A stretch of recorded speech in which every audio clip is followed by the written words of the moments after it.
इस वीडियो में चर्चा करेंगे ट्रंप ने दवाओं पर टैरिफ लगाने का ऐलान किया है। इसके कारण भारतीय कंपनियों को होगा बहुत ज़्यादा नुकसान। आइए जानते हैं डिटेल में। ट्रंप ने कहा है कि दूसरे देश दवाओं की कीमतों को कम रखने के लिए बहुत ज़्यादा दबाव बनाते हैं। वहाँ से कंपनियाँ सस्ती दवाएं बेचती हैं, लेकिन अमेरिका में ऐसा नहीं होता है। एक बार जब इन दवा कंपनियों पर टैरिफ लग जाएगा तो ये सारी कंपनियां अमेरिका वापस आ जाएंगी। इनका यह मानना है कि भारत, चीन जैसे देश सस्ती दवाएं बनाकर अमेरिका में महंगी बेचते हैं और इनका टैरिफ लगाने से क्या होगा कि जो कंपनियां भारत में प्रोडक्शन करती हैं वह वापस अमेरिका लौट जाएंगी।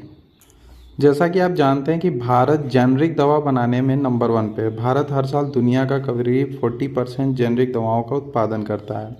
भारत दुनिया में सबसे ज़्यादा जेनरिक दवाएं बेचने वाला देश है। भारत जो कि अमेरिका को सबसे ज़्यादा 10% जेनरिक दवाओं भेजता है। भारत की जेनरिक दवाएं 200 देशों में पहुंचती हैं। भारत फार्मास्यूटिकल इंडस्ट्री दुनिया के 11वें नंबर पे है। भारत में 10,500 से अधिक दवाएं कंपनियां हैं जो यहाँ पे दवाओं को प्रोडक्शन करती हैं।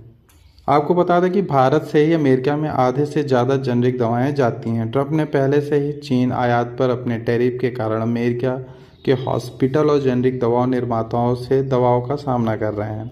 अमेरिका में बिकने वाली 87% दवाओं के लिए कच्चा माल बाहर से आता है और ये आर्थिक रूप से चीन पर केंद्रित है, जो वैश्विक आपूर्ति का लगभग 40% हिस्सा है। ट्रंप के सत्ता में आने के बाद चीन आयात पर टैरिफ करीब 20% की वृद्धि के साथ दवाओं के लिए कच्चे माल की लागत पहले ही बढ़ गई है।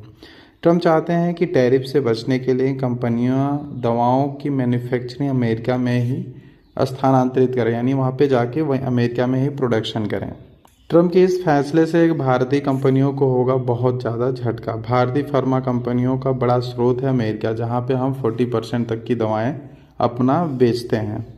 आपको पता होगा कि टैरिफ क्या है। टैरिफ एक तरह का टैक्स होता है जो किसी देश की सरकार विदेशी सामान और सेवाओं पर लगाती है जब वो देश अंदर आयात किए जाते हैं। यह टैक्स आमतौर पर 2 तरीकों से लगाया जाता है।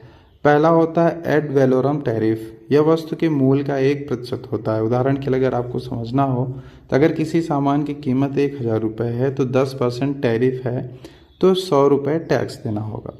स्पेसिफिक टैरिफ क्या होता है? यह प्रति यूनिट एक तय राशि होती है, जैसे 50 रुपये प्रति किलो, वह टैक्स माना जाता है। भारत अमेरिका को दवा, गाड़ियाँ, स्टील, इलेक्ट्रॉनिक्स आइटम और कपड़े जैसे कई सामान निर्यात करता है। अगर अमेरिका इन पर 27% का टैरिफ लगाता है तो भारतीय सामान वहाँ